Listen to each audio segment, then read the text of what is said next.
مسلمان نہیں ہیں، دنیا میں جب جائیں گے دنیا سے بالکل خالی ہاتھ جائیں گے، وہاں پہ جا کے پوری ہمیشہ ہمیشہ ماری کھائیں گے، ہے کہ نہیں؟ ایسے ہی جہنم میں جلیں گے ہمیشہ ہمیشہ۔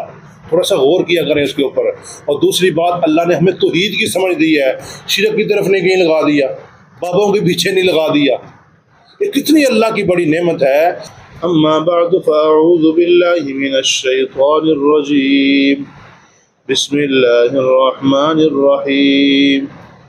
وَاذْكُرُوا، اور یاد کرو نعمت اللہ، اللہ تعالیٰ کی نعمتیں علیکم جو تم پر ہیں، وَمِيثَاقَهُ الَّذِي، اپنا وہ وعدہ، وَاثَقَكُم بِهِ جو تم سے اس نے کیا ہے، اِذْ قُلْتُم جب تم نے کہا تھا، سمعنا ہم نے سن لیا، وَأَطَعْنَا اور ہم نے اطاعت کی، وَاتَّقُوا اللَّهَ ڈرتے رہو اللہ تعالیٰ سے، ان اللہ بے شک اللہ تعالیٰ علیم جاننے والا ہے، بذات الصدور سینے کے رازوں کو۔ یا ایھا الذین آمنوا، اے لوگو ایمان والو، کونوا قوامین للہ، ہو جاؤ سیدھے کھڑے ہونے والے اللہ کے لیے، شہداء بالقسط گواہ انصاف کے ساتھ، ولا یجرمنکم اور نہ ابھارے تم کو شنآن دشمنی قوم کسی قوم کی، علی اللہ تعدلوا اس بات پر کہ تم زیادتی کرو، اعدلوا عدل کرو، هو اقرب للتقوی یہ زیادہ قریب ہے تقوی کے، واتقوا اللہ اور ڈرتے رہو اللہ تعالیٰ سے، بے شک اللہ تعالیٰ باخبر ہے اسے جو تم عمل کرتے ہو۔ صدق اللہ مولانا العظیم۔ اللہم صلی علی محمد وعلی آل محمد کما صلیت علی ابراہیم وعلی آل ابراہیم انک حمید مجید۔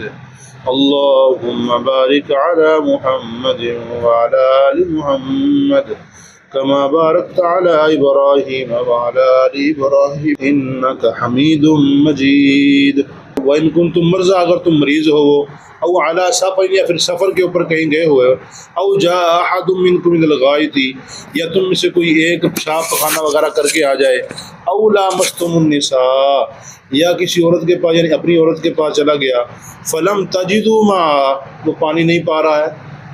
اب پانی نہ پانے کی دو حالتیں ہیں، ایک تو یہ ہے کہ پانی بالکل ہے ہی نہیں ہے، بڑا تلاش کیا نہیں مل رہا ہے، اور دوسرا پانی ہے تو ہے لیکن استعمال نہیں کر سکتا، کسی اور کو قبضہ وہ نہیں دے رہا ہے۔ اور تیسری ایک اور اس کی حالت بن سکتی ہے کہ انسان بیمار ہے، پانی استعمال کرے گا تو نقصان ہوگا، ڈاکٹروں نے اس کو منع کیا ہے کہ تو نے پانی استعمال نہیں کرنا ہے، پانی سے بچ کے رہنا ہے، تو وہ ایسا انسان بھی پانی استعمال نہیں کر سکتا، تو اس حالت میں پھر وہ تیمم کرے گا۔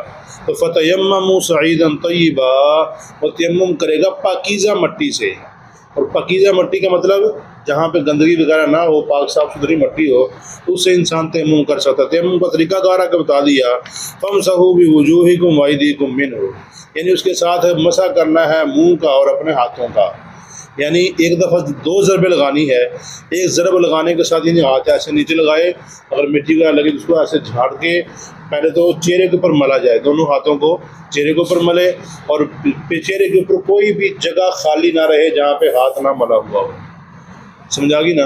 اور دوسری پھر ضرب لگانی ہے، پھر ہاتھوں کے اوپر پھیرنا ہے کونیوں سمیت، ہاتھ پھیرے بغیر کوئی جگہ ایسی نہ رہے جہاں پہ ہاتھ نہ پھرا ہو، تو اسی اعتبار سے یہ تیمم ہو جائے گا۔ نہ پاؤں کے اوپر ہے نہ مسح ہے، یہ وہ کچھ بھی نہیں، صرف اور صرف منہ کا اور کونیوں کا مسح کرنا ہے مٹی کے ساتھ اوپر ہاتھ رکھ کے، اور پھر ہاتھوں کے اوپر گردوں کو باہر لگنا بھی ضروری نہیں ہے، یعنی ہاتھ نیچے لگائے اس نے، اب یہ دیکھ رہا ہے ہاتھوں کے اوپر گردوں کو باہر تو لگی نہیں ہے، مٹی تو لگی نہیں ہے، وہ کیسے تیمم ہوگا؟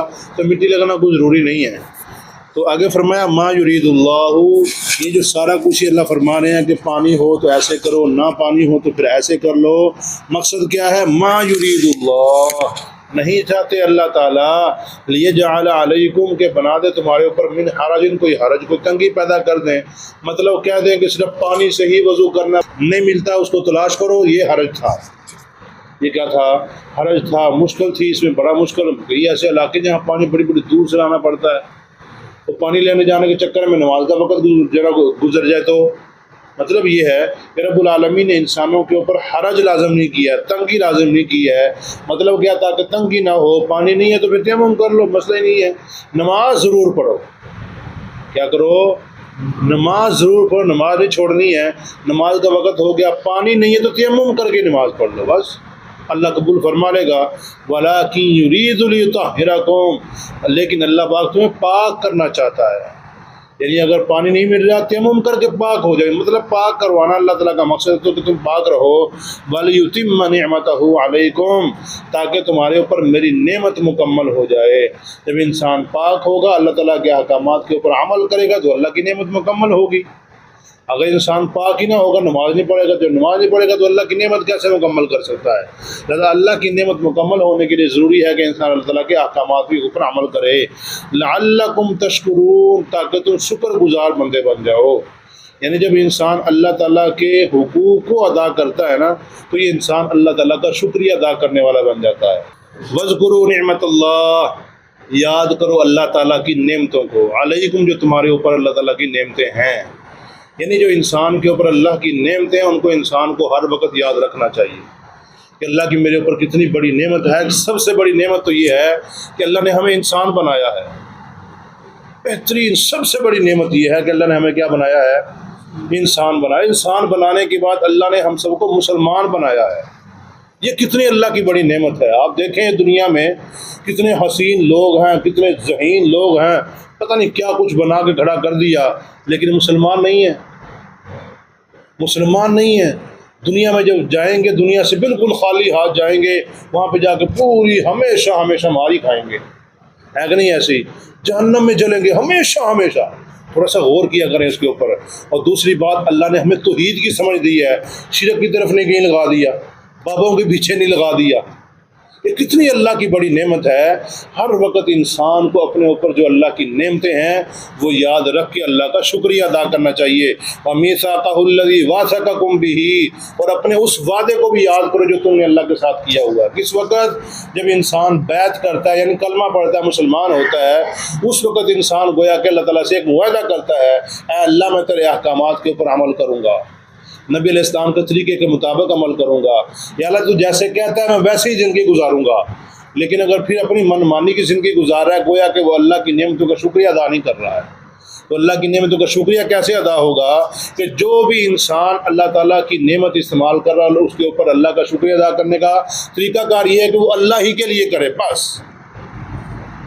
وَإِذْ قُلْتُمْ سَمِعْنَا وَأَطَعْنَا، جس وقت تم نے بیعت کرتے وقت کہا تھا ہم نے سن لیا، ہم اطاعت کریں گے، تو مطلب پھر کیا ہے؟ وَاتَّقُوا اللَّهَ، اب اللہ تعالیٰ سے ڈرتے رہو. دنیاوی معاملات میں بھی اور دینی معاملات میں بھی اللہ تعالیٰ کے احکامات کے مطابق زندگی گزارو.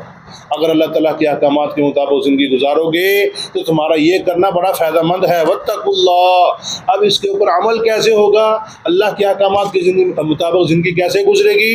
وَاتَّقُوا اللَّهَ، اللہ تعالیٰ سے ڈرتے رہو گے.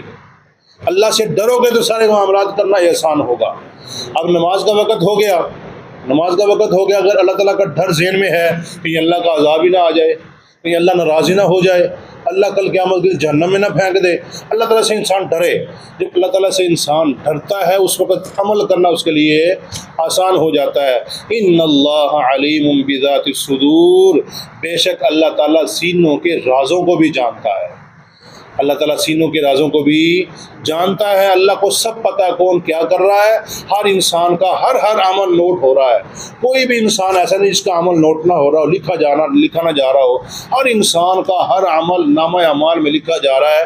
کل قیامت کے دن اس کے سامنے لایا جائے گا، اس کا حساب کتاب ہوگا. اچھے عمل دنیا میں کر کے گیا تھا اس کا اچھا بدلہ ملے گا، اگر برے عمل کر کے گیا تھا تو برا بدلہ ملے گا اور جہنم میں جانا پڑے گا. اللہ پاک سے دعا اللہ کی توفیق نصیب فرمائے.